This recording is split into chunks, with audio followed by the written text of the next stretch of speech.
Empat hal mendatangkan rizki kemari.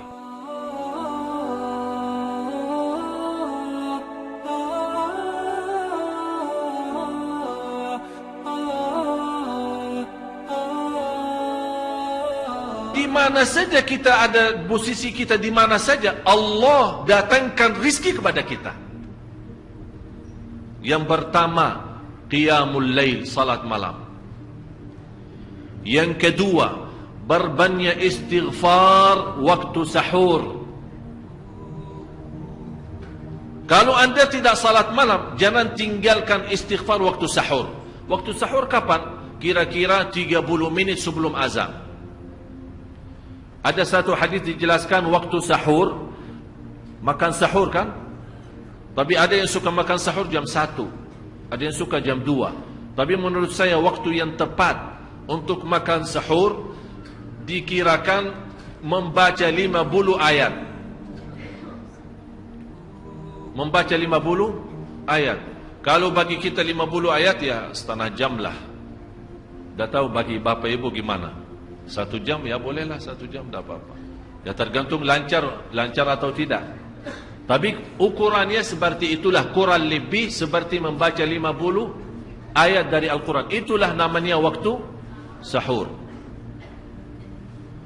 Disitulah Allah sendiri memuji.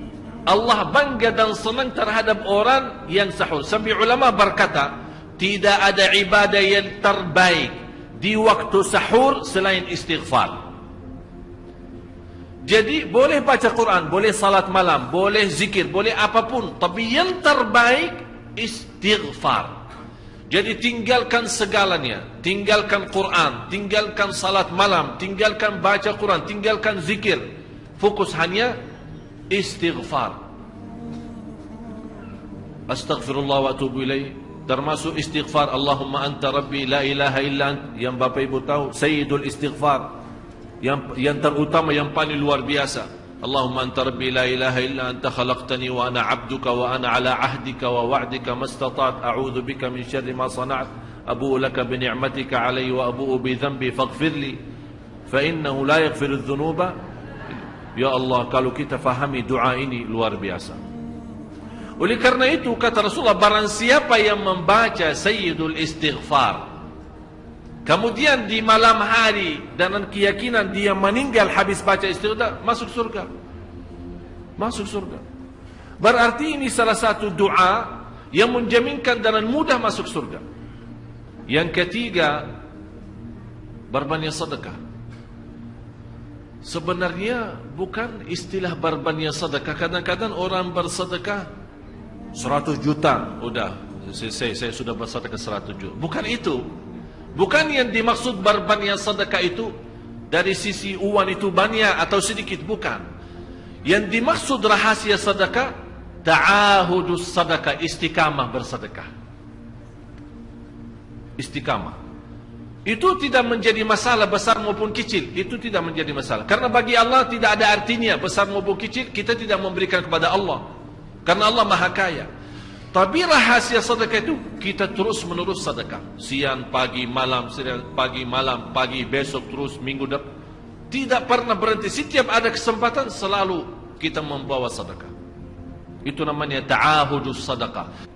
Jadi bapak ibu, jangan nunggu hari tertentu, bulan tertentu, malam tertentu kita bersedekah. Jangan. Setiap kita merasa ada berita baik, ada berita maupun ada berita buruk yang menyakiti perasaan kita di rumah tangga kita, anak kita, suami kita, istri kita, apapun, langsung segera sedekah. Disitulah rahasianya. Ikatkan seolah-olah kita sudah membuat perjanjian antara diri dan sedekah dalam segala hal, hal senang maupun hal tidak, hal bahagia maupun hal sedih, hal bangga maupun hal lagi menghadapi kesusahan, kesulitan, selalu sehat dan sakit. Terus yang keempat, zikir, berzikir pagi hari dan sore hari. Berzikir pagi hari dan sore hari. Ini 4 hal bapak ibu. Berdiri malam hari, Itu yang namanya tahajud, banjanya atau lamanya berdiri. Berbanyak istighfar waktu sahur. Yang ketiga, berbanyak sedekah. Yang keempat adalah berzikir di pagi hari maupun petang hari. Jadi Bapak Ibu, saat kita berdiri lama, walaupun baca satu ayat, diulangi berkali-kali. Walaupun baca surah pendek, tapi diulangi berkali-kali, tidak menjadi masalah. Bapak Ibu hanya hafal qulhu. Qulhu dibaca 3 kali, pahalanya seperti baca Al-Quran 30 juz. Ada seorang salih mengajak kawannya, sudah mendekati subuh, ayo bangun salat malam dan baca sepertiga Al-Quran. Langsung orang itu menjawab, bagaimana saya baca, sebentar lagi mau azan. Bacalah qul huwallahu ahad, salat malam dan qul huwallahu ahad. Allah maha adil dan Allah maha kasih sayang.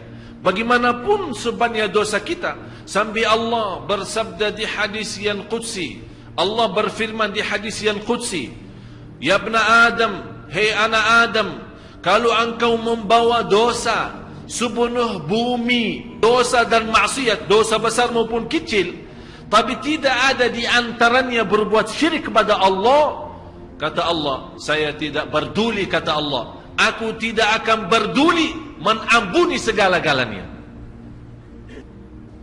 Artinya bagi Allah sangat kecil dosa itu yang sepenuh dosa bumi. Coba bayangkan seluas bumi berapa sih? Tapi subhanallah, bagi rahmat Allah kecil itu semua. Dan syarat jangan berbuat syirik besar, bersentuhan hak Allah subhanahu wa ta'ala. Manusia terhadap ilmu 4 golongan, 4 kelompok. Yang pertama, dia tahu dirinya belum tahu. Yang kedua, dia tidak tahu, dia tidak tahu. Yang ketiga, dia tahu dirinya tahu. Yang keempat kira-kira apa? Dia tahu, tidak tahu. Itulah qul hal yastawi alladhina ya'lamuna walladhina la ya'lamun. Apakah tahu, apakah sama orang yang tahu sama yang tidak tahu? Berarti yang tahu 2 golongan, yang tidak tahu juga.